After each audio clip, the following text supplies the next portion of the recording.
John Hook's Newsmaker starts now. Thanks for joining us for Newsmaker. A lot of attention to airline safety ever since that door panel of a 737 MAX 9 jet blew off shortly after takeoff from Portland, Oregon. That happened 3 weeks ago.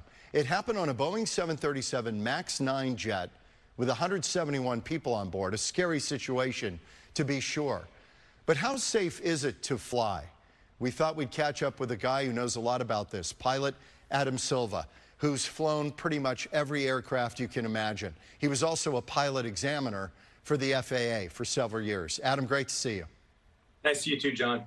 People talk about this all the time. They hear this stuff and they worry. Would you fly in a MAX 9? All day long, of course. Really? So this thing that happened, it's looking like the bolts weren't installed on the door, which seems unbelievable, and no wonder it popped off. Yeah, this isn't the fact that the MAX is not a safe airplane. This is strictly an issue of quality control. It seems that put an accountant in charge of running an engineering company and these things happen. Quality control is not a profit center for Boeing, but it is an integral part of keeping the aircraft safe. The fact that this airplane left the factory without the bolts installed, that's kind of a big deal. That is, yeah, that's a big deal. And what you said is really interesting because there's been a lot of chatter. I think Boeing merged with McDonnell Douglas, right? Yes. And McDonnell Douglas brought kind of a different sensibility of business, maybe over engineering, to that company. Is that an oversimplification? Not really. I mean, I've never worked for either company, so I have to preface this statement by saying a lot of this is rumor. From what I'm hearing from other people in industry, you basically took Boeing, which is an engineering-centric company, and they took the engineers out of the picture and brought in a bunch of folks from Wall Street. Anytime you let Wall Street run a company, there are going to be a dollars and cents group of people, and that's understandable. I get that. But you can't have accountants run a manufacturing company. Accounting can give a lot of insight and a lot of good pointers, but engineers need to be running Boeing, not accountants. Yeah, and this is, the Wall Street Journal talked about this, that this is a massive quality control lapse. And, yes. And the 737, as I understand it, is the backbone of the American aviation system. Is it not, for John, passenger flight? They built 11,600 plus Boeing 737s from the first iteration of the 100 all the way up to the MAX. It's a great aircraft. It's incredibly safe. I'm type rated on the aircraft. Unfortunately, I haven't flown it very much. Most of my Boeing at time is in the 757, but Boeing makes a wonderful product. They've had some teething issues on the MAX. It does not make it a not safe aircraft. You go back to the accidents that happened in Indonesia and with Ethiopia 737, the MAX, when they had the MCAS problem. That was squarely on Boeing's shoulders. However, and this is going to be very unpopular to say, and I'm sorry to say it, but the pilots didn't do what they should have done as well. And I'll draw a parallel. If you're driving in your car and you are on cruise control, and that cruise control keeps accelerating, decelerating, accelerating, decelerating, you're not going to leave the cruise control on. You're going to turn off the cruise control and you're going to manually drive your vehicle. Same thing in an airplane. We, as pilots, use the autopilot quite often. Actually, we're required to utilize the autopilot about 29,000 feet. If the autopilot is doing something that we as pilots don't want it to do, that doesn't mean the airplane's broken. That means the autopilot's broken. That means the pilots have to disengage the autopilot and go back to hand flying the aircraft. Can you do that? And you can do that with impunity. In other words, as the skipper of the aircraft, you can make that call and say we're disengaging autopilot. Oh, of course. Now, again, whenever you get in certain regimes of flight, like RVSM airspace, you're required to have an autopilot. So if something were to go wrong, you can disengage the autopilot, let air traffic control know what's going on, and hand fly the aircraft. It's not difficult. I mean, you know, me personally, and I know a lot of other pilots, some pilots, they turn the autopilot on at 500 feet AGL, and they don't turn it off until they're 200 feet AGL. Other pilots like to hand fly. I became a pilot because I love flying airplanes. So I like to hand fly. I hand fly as much as humanly possible. Number one, it's fun. That's why I became a pilot. Number two, it keeps my skills sharp. And if I'm letting the autopilot do everything, and if there's ever a time where I need to fly, I'm going to still be kind of tip of the spear when it comes to my. I'm so glad you raised that point, because I was going to ask you about that. Have we, for the sake of automation and making things kind of easier and turning it over to computers, have we lost some of the art of piloting the aircraft? Oh God, that's a great question. And as an examiner, a former examiner, and check airman, chief pilot, all the other stuff I've done, we are seeing that. However, the FAA has been really good with mandating that we test outside of automation. So there's a great story called The Children of the Magenta when it comes to pilots' over-reliance on automation and computer systems. When at the end of the day, you turn off the autopilot, you turn off the automation, you look outside, fly the aircraft. That's what we've been doing since we very first learned to fly in a Cessna 150, 152, 172. From day one, that's what we're doing. We're manipulating the flight controls of the aircraft. So while automation is very important and has actually made our job a lot safer and a lot easier, over-reliance on automation can become very dangerous. So pilots have to be trained and tested, which, by the way, as a captain, we're tested every 6 months. 2 to 3 times a year, our license and our livelihood is on the line.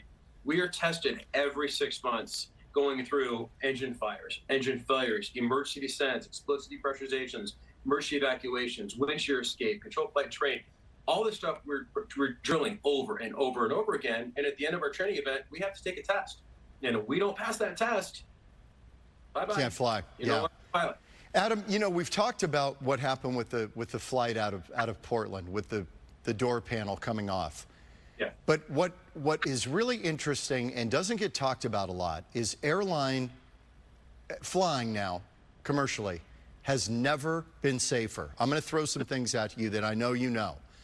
Globally, the rate now is down to 1 death per 8 million passenger boardings. You would take those odds on anything. But what's interesting is, during 1978 to 1987, it was 1 death per 750,000 boardings. This has gotten exponentially safer. Why? Yes. Oh God, where do I start? Again, I have to give credit where credit's due. The FAA has done an outstanding job. Technology has improved tenfold. Training has improved tenfold. And again, like I said, putting that on squarely on the shoulders of a ABC bureaucracy of the government is not something I typically like to do, but the FAA does a really good job. Technology has made our jobs a lot easier. ADSB, which stands for Automatic Dependent Surveillance Broadcast, it's a mouthful, basically is replacing radar to where now we've got GPS signals that show us where airplanes are globally. It's really neat. All the time, yeah. All the time. I can literally sit in the cockpit and at 45,000 feet and click on a blue tab on my iPad or my flight screen, and it will actually pull up that aircraft, its speed, its trajectory, where it's coming to, or pardon me, where it's departing from, and to heading, gives me every bit of information, and I can literally go around the globe and find an airport. Wow. So the situational awareness that's being afforded to pilots now through GPS, ADSB, CPDLC, it's really making our job a lot easier. Plus, the training is outstanding now for these new pilots. What about the aircraft, Adam? What about the redundancies on the aircraft, backup systems to backup systems? The aircraft are better, right? Yes, the aircraft are better. But again, I default back to training, because at the end of the day, you can have a very automated aircraft with backup system after backup system after backup system. We'll use the Alaska Airlines incident that we were discussing about the door plug coming out. Those pilots kept their cool, went through a procedure that they've practiced and trained literally hundreds, if not thousands of times over their career, and they managed to get that aircraft on the ground safely. And if you look at the incidents that have occurred for the past 10 years, that's pretty much been the case. These well-trained pilots have been able to take extremely well-designed aircraft and put them in very unfortunate circumstances. And through their training and dedication and skill, they managed to get the aircrafts on the ground safely and save a lot of people. Let me ask you finally, we've got a couple of minutes left.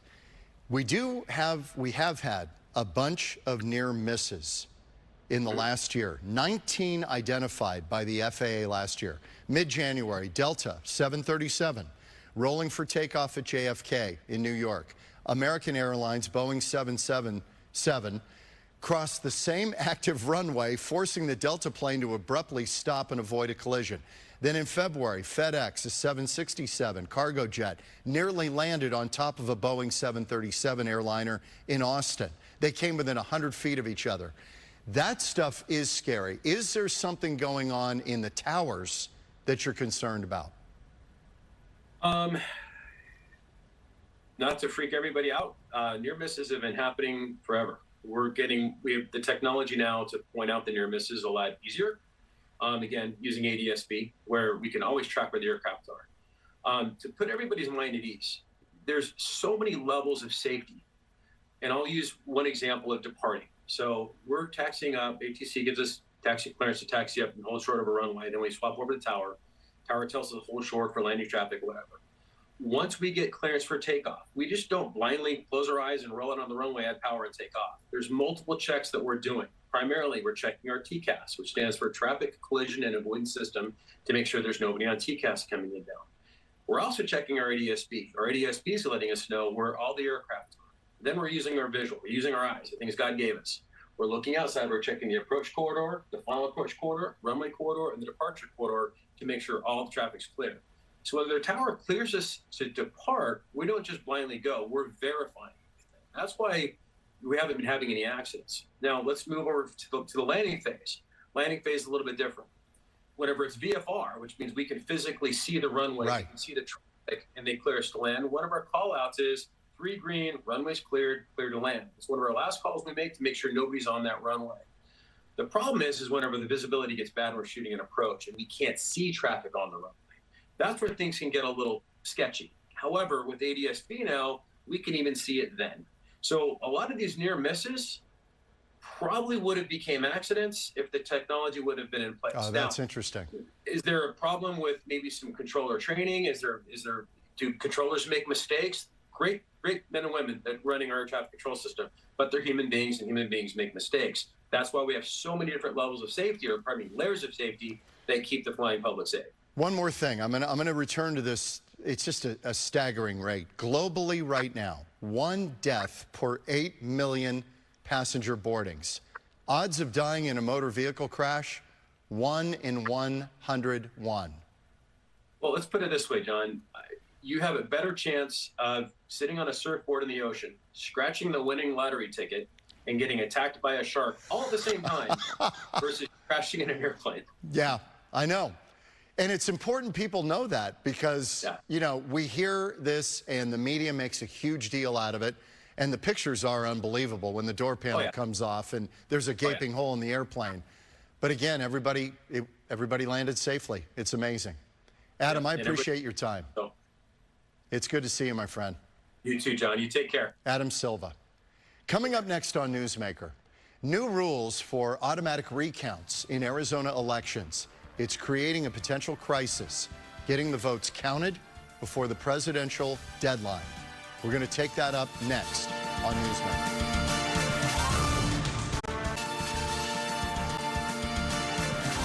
Welcome back on Newsmaker. You may have heard of the law of unintended consequences. While trying to fix a problem, you create another problem, unintended, that actually might be worse than the problem you were trying to fix. That may be what's happening in Arizona elections.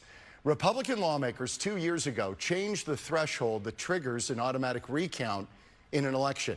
It used to be 0.1%, but they raised it to any race within 0.5%. Now that could likely mean more recounts, a lot more, and more time to do it. And that's creating a potential crisis in getting our elections completed and counted on time.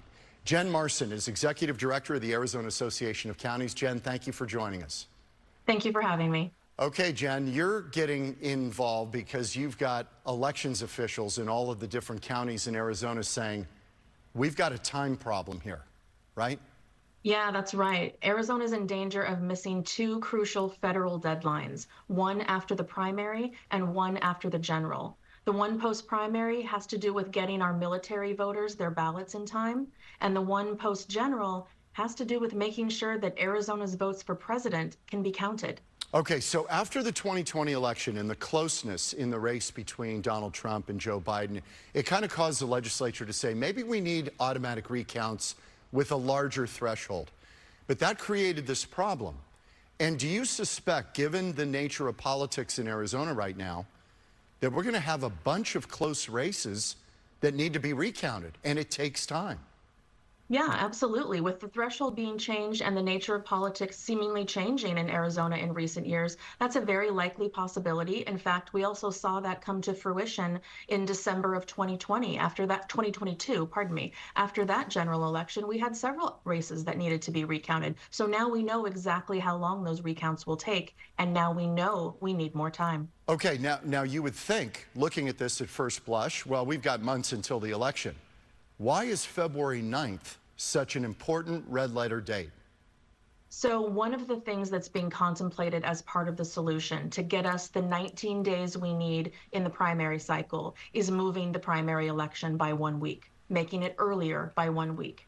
And from an elections management perspective, we need to know if that's the solution by February 9th so that we can make sure we have enough polling places, enough people to staff those polling places if we're moving it 1 week.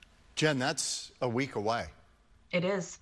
We are down to the wire, absolutely. And, you know, all humans are procrastinators, and the legislature is no stranger to that. We know that when there are big issues facing the legislature, sometimes it takes it right down to the wire. And I am still confident that we can reach a solution. Okay, is the governor on board? Are there political considerations that are coloring all this? Are there people saying, wait a minute, it's the nature of politics. Sure. But you wouldn't change the recount threshold. That wouldn't be a solution, would it? No, we're not trying to roll back the recount law. Counties agree that recounts are a good idea. It's a good check and balance. We're not trying to say that should happen, but we just need more time in the existing calendar. There are a couple of sticking points in the negotiations. One of the big ones is moving the primary. One of the big ones is adjusting the cure period to make it a little bit shorter for voters to cure their ballots post-election, but adding in weekend days in order to be able to do that. And those are two heavy lifts. And so it's just about the nuances of negotiating the different pieces that are part of the solution to get everybody on board with something that is palatable, signable by the governor, and doable by the counties. In a week. In a week. I mean, this stuff usually moves at a glacial pace, as you know. You know, here I'll say that in all of the conversations that we've been having nearly every day since September, everyone has agreed with us that this is a problem. And honestly, that's a huge win right out of the gate. We didn't have to convince anyone that something needed to be done. We're just trying to negotiate the right way to solve this problem, giving us 19 days in the primary and 17 days in the general. That would give you enough time to conduct recounts and get it done. That's correct, because we need to be able to, for example, in the primary, you got to close out the entire primary election, then do all of the recounts and close all of that out, and then build the appropriate ballot based on who actually won the primary in order to get it out to our military voters so that they can get it back to us by the general election date. Okay, what about the general election? Because obviously the doomsday scenario is that the presidential race is not cured, finalized, and they don't get it to the House of Representatives on time, right? That would be the doomsday scenario. So that scenario is only if the presidential race goes to a recount, which, given Arizona's politics and how close we think that race is going to be, it seems very likely. The federal government has set a hard and fast deadline of December 11th, and all the states in the country have to have their presidential electors certified by that date, meaning if there is a recount, the recount has to be fully wrapped up by December 11th. Otherwise, we are in uncharted legal territory, and Arizona is in danger of not being able to cast its votes for president. Okay, you just brought up a very key point here, because we had the legislature in Arizona, widen the aperture for recounts, going to 0.5% instead of 0.1% to trigger a recount. That was one thing. Then on the federal level, was it Congress that moved up the date that you had to finalize and get these individual states' election results tallied and out, particularly presidential? Yeah, so the Arizona law changed in the spring in that legislative session in 2022. In December of 2022, the federal government changed the law related to the elector certification deadline. It used to be a squishy deadline, and now it's a firm deadline. And that therein lies the problem. And no one knew that that deadline was going to change when this law was being contemplated in Arizona. I was going to ask, did no one foresee this being a time crunch? I guess once they passed their law here, then they changed things in D.C., and that compressed the entire time schedule. Yeah, I mean, from a county perspective, we knew about the time crunch between the primary and the general, and we expressed that with the legislature. But they're allowed to make the decision, and they made the decision to change the recount. Totally fine. But no one anticipated the general election change. Okay, so have any legal minds taken a look at what would happen if Arizona did not complete its election results in time for that federal deadline, which I think you said is December 11th? 11th, that's correct. What would happen? You know, we've posed that question to some of the great thinkers that we're aware of, especially in the election community, and it's just bug-eyed nervousness and uncharted legal territory. Because here's the thing, in years past, when the deadline was squishy, there were some states who missed the squishy deadline, but always hit the firm deadline, which was a week later. When they moved, now that they've moved that firm deadline to a week later, that's what's making us nervous, especially given the nature of politics in Arizona right now, and the recount is being very likely. Okay, so I don't want to, throw gas on the fire, but could you foresee a scenario where Arizona didn't complete their election duties and the Arizona vote somehow would not be counted? I can, and that's the nightmare scenario that we are trying to prevent. And we have one more week to reach a deal to make sure that local election officials have enough time if a recount is triggered to get everything done. Jen, they've known about this for months. Why are we up against it in a one-week time frame, crunch time, to get this figured out?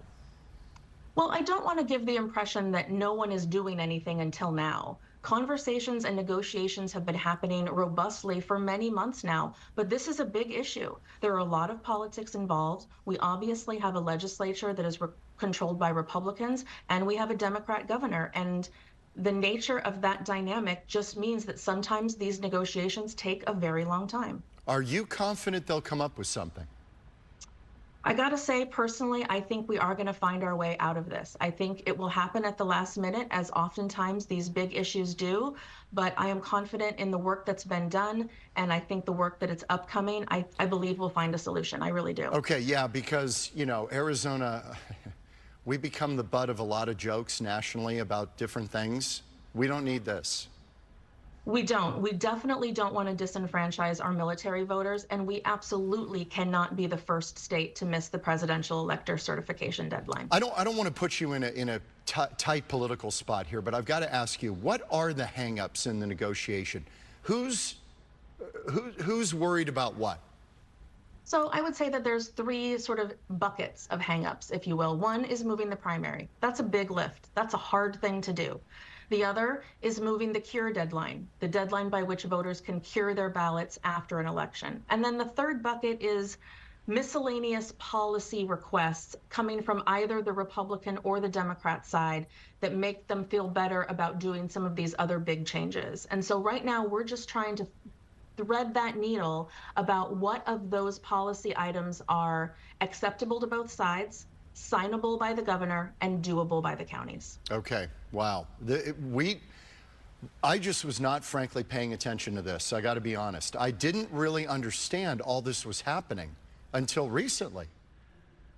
Yeah, we've been doing media about it as much as we could from, like I said, September till now, but whatever it takes. If it's going to be a last minute decision, that's fine with me, as long as it's done by February 9th. Yeah. I don't mind that it's going to take right up until, the very end. That's okay. Let's just make sure we get it done. Yeah, okay. Jen Marson, Executive Director, Arizona Association of Counties. Thank you, Jen. Good to see you. Thank you so much. Appreciate it. We're back in a moment on Newsmaker.